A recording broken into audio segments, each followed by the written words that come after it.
Everyone, welcome back to means world. ರೀಸೆಂಟಾಗಿ last ವಿಡಿಯೋದಲ್ಲಿ ನಾನು ನೀಟಾಗಿ ಮನೆಯಲ್ಲಿ ಹೇಗಿರಬೇಕು, ಹೇಗಿದ್ದರೆ ಹೆಣ್ಮಕ್ಳು ಲಕ್ಷಣ ಅಂತ ಹೇಳಿಬಿಟ್ಟು ವಿಡಿಯೋ ಮಾಡಿದ್ದೆ. ಹಾಗಾಗಿ ಸುಮಾರು ಜನ ನನಗೆ ವಾಟ್ಸಪ್ನಲ್ಲಿ ಕೇಳಿದ್ದಾರೆ, ನೀವು ಸ್ವಲ್ಪ ಮೇಕಪ್ ಬಗ್ಗೆ ಇನ್ಫಾರ್ಮೇಷನ್ ಕೊಡಿ, ಮನೇಲಿ ಹೇಗೆ ರೆಡಿ ಆಗಬೇಕು ಅಂತ ತಿಳಿಸಿ ಅಂತ. ಹಾಗಾಗಿ ನಾನು ಈ ವಿಡಿಯೋ ಮಾಡ್ತಾಯಿದ್ದೀನಿ. ನಾನೇನು ಮನೇಲಿದ್ದಾಗ ಬೇಸಿಕ್ ಮಾಯ್ಶ್ಚರೈಸರ್ ಹಚ್ಕೊಂಡು ಇರ್ತೀನಿ.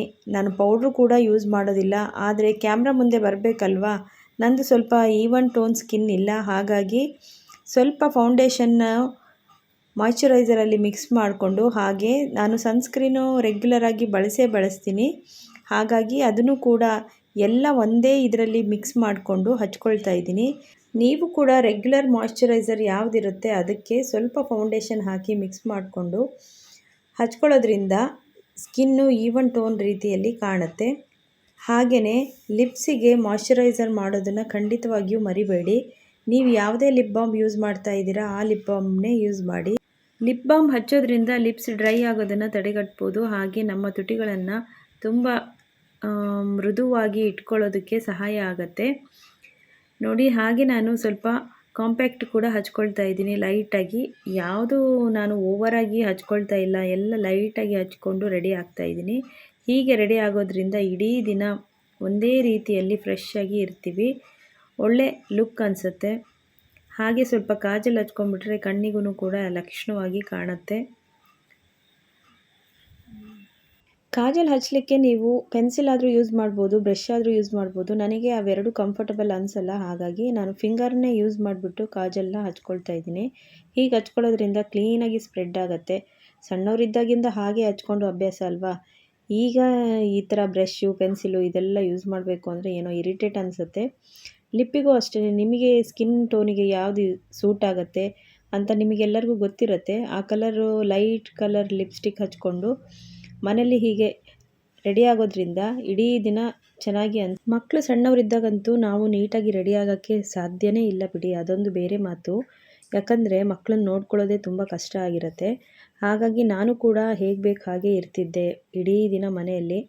ಮಕ್ಕಳನ್ನ ರೆಡಿ ಮಾಡಿ ಸ್ಕೂಲಿಗೆ ಕೆಳಗಡೆ ಆಟೋಗೆ ಅಂತ ಬಿಡೋಕ್ಕೆ ಹೋದ್ರೂ ನನ್ನ ಮಗ, ಅಮ್ಮ ನೀನು ನೀಟಾಗಿ ರೆಡಿ ಆಗ್ಬಾ, ಎಲ್ಲ ಪೇರೆಂಟ್ಸ್ ಎಷ್ಟು ನೀಟಾಗಿರ್ತಾರೆ, ನೀನು ಒಳ್ಳೆ ಯಾವಾಗಲೂ ನೈಟಿ ಹಾಕ್ಕೊಂಡಿರ್ತೀಯ ಅಂತ ಹೇಳೋನು.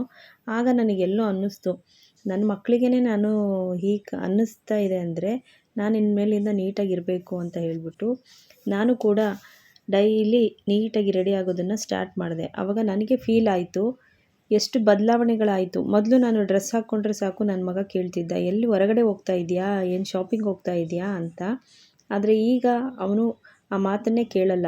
ಈಗ ನನ್ನ ಮಕ್ಕಳಿಗೆ ಗೊತ್ತಾಗಿದೆ ನಮ್ಮಮ್ಮ ಡೈಲಿ ಹೀಗೆ ನೀಟಾಗಿ ರೆಡಿಯಾಗಿರ್ತಾರೆ, ಮನೆಯಲ್ಲಿ ನೀಟಾಗಿರ್ತಾರೆ ಅನ್ನೋದು. ಹಾಗಾಗಿ ಅವರು ಯಾವತ್ತೂ ಕ್ವೆಶ್ಚನ್ ಮಾಡೋದಿಲ್ಲ. ನಾನು ನೀಟಾಗಿ ರೆಡಿಯಾಗಿದ್ದರೂ ಕೂಡ, ಅಮ್ಮ ಎಲ್ಲಾದರೂ ಹೋಗ್ತಾ ಇದೆಯಾ, ಶಾಪಿಂಗ್ ಹೋಗ್ತಾ ಇದೆಯಾ, ಅವ್ರಿಗೆ ಗೊತ್ತು ಡೈಲಿ ನಮ್ಮಮ್ಮ ಹೀಗೆ ಇರೋದು ಅಂತ ಹೇಳಿಬಿಟ್ಟು ಈಗ ಆ ಕ್ವೆಶ್ಚನ್ ಕೇಳೋದಿಲ್ಲ. ಅದಕ್ಕೆ ಅಲ್ವಾ ಹೇಳೋದು, ಪೇರೆಂಟ್ಸನ್ನು ನೋಡಿನೇ ಮಕ್ಕಳು ಕಲಿಯೋದು ಅಂತ.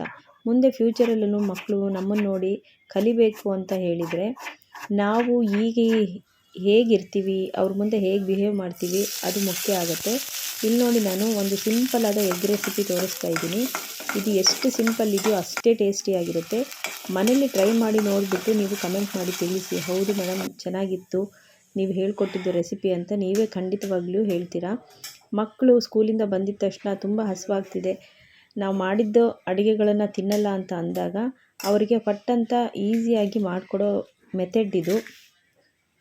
ಎಣ್ಣೆಯಲ್ಲಿ ಸ್ವಲ್ಪ ಜೀರಿಗೆ ಹಾಕಿಬಿಟ್ಟು, ಎಗ್ ಅಲ್ವಾ ಗ್ಯಾಸ್ ಆಗಬಾರ್ದು ಮಕ್ಕಳಿಗೆ ಅಂತ ಹೇಳಿ ಚೂರು ಜೀರಿಗೆ ಹಾಕಿಬಿಟ್ಟು ಈರುಳ್ಳಿ ಹಾಕಿ ಹುರಿದ್ಕೊಂಡು ಸ್ವಲ್ಪ ಶುಂಠಿ ಬೆಳ್ಳುಳ್ಳಿ ಪೇಸ್ಟ್ ಹಾಕಿಬಿಟ್ಟು 4 ಮೊಟ್ಟೆ ಹಾಕಿಬಿಟ್ಟು ಅದಕ್ಕೆ ಸ್ವಲ್ಪ ಖಾರದ ಪುಡಿ ಹಾಕಿ ಚೆನ್ನಾಗಿ ಎಗ್ ಬುರ್ಜಿ ಮಾಡಬೇಕಾದ್ರೆ ಹುರ್ಕೊಳ್ತೀವಲ್ಲ ಆ ರೀತಿ ಹುರ್ಕೊಂಬಿಟ್ರೆ, ಆಮೇಲೆ ಮಿಕ್ಕಿರೋ ಅಂತಹ ಸ್ವಲ್ಪ ಅನ್ನ ರೈಸ್ ಏನಾದರೂ ಇದ್ದರೆ ಅದನ್ನು ಹಾಕಿಬಿಟ್ಟು ಚೆನ್ನಾಗಿ ಮಿಕ್ಸ್ ಮಾಡಿ ಸ್ವಲ್ಪ ಕೊತ್ತಂಬರಿ ಸೊಪ್ಪನ್ನು ಕಟ್ ಮಾಡಿ ಮೇಲೆ ಹಾಕಿಬಿಟ್ರೆ ಮಕ್ಕಳು ಚೆನ್ನಾಗಿ ತಿಂದ್ಕೊಳ್ತಾರೆ.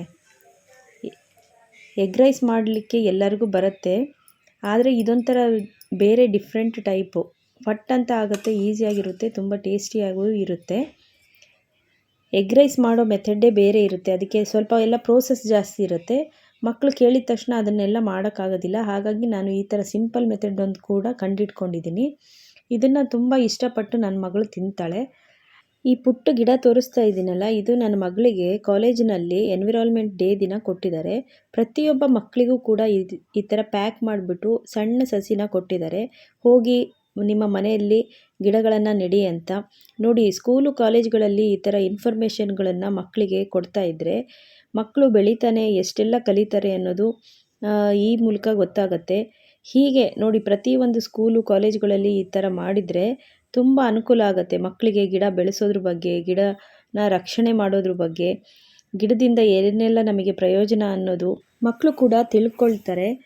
ಸ್ಕೂಲು ಕಾಲೇಜ್ಗಳಲ್ಲಿ ಹೀಗೆ ಎಲ್ಲ ಮಾಹಿತಿಗಳನ್ನು ಕೊಟ್ಟರೆ ನಾವು ಪೇರೆಂಟ್ಸ್ 1000 ಹೇಳ್ಬೋದು, ಆದರೆ ಎಲ್ಲವನ್ನೂ ಅವರು ತಲೆಗೆ ಹಾಕ್ಕೊಳ್ಳಲ್ಲ. ಆದರೆ ಸ್ಕೂಲ್ಗಳಲ್ಲಿ ಹೇಳಿದ್ದನ್ನು ಮಾತ್ರ ತುಂಬ ಚೆನ್ನಾಗಿ ಪಾಲಿಸ್ತಾರೆ. ಎನ್ವಿರಾನ್ಮೆಂಟ್ ಡೇ ದಿನ ನಾನು ಸುಮಾರು ನೋಡ್ತೀನಿ ಸ್ಟೇಟಸ್ಗಳಲ್ಲಿ ಎಲ್ಲ ಮಕ್ಕಳುಗಳು ಪಾಟ್ ಮುಂದೆ ನಿಂತ್ಕೊಂಡು ಗಿಡಕ್ಕೆ ನೀರು ಹಾಕೋ ರೀತಿ ಫೋಟೋಗಳನ್ನು ತೆಗೆದುಬಿಟ್ಟು ಸ್ಕೂಲ್ಗಳಿಗೆ ಕಳಿಸ್ತಾರೆ.